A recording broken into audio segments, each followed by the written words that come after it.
ముంబైలో నిర్భయ తరహా దారుణం మరొక ముందే మరో 3 అత్యాచార ఘటనలు వెలుగు చూశాయి. తల్లి పొత్తిళ్లలో నిద్రపోతున్న 9 నెలల చిన్నారిని అపహరించుకుని వెళ్లి అత్యాచారం చేశాడు దుర్మార్గుడు. ఆడపిల్ల పుట్టిందనే కారణంతో తన భార్య తబస్సును వదిలిపెట్టాడు భర్త అస్లాం. ఆడపిల్ల పుట్టిందని హాస్పిటల్లోనే తల్లిదండ్రులు వదిలేశారు.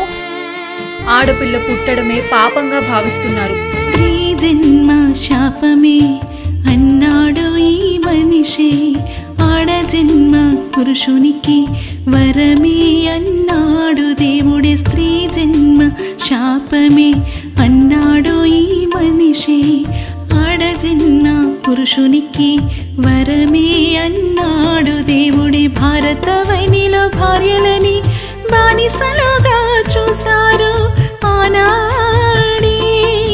స్త్రీలంటేనే అలుసని ఆడపుట్టుకే నేరమంటారే. అయ్యో స్త్రీలంటే చిన్న చూపేలా దేవుని ఇంటికి మహారాణిగా. స్త్రీ జన్మ శాపమే అన్నాడు ఈ మనిషి, ఆడ జన్మ పురుషునికి వరమే అన్నాడు దేవుడు.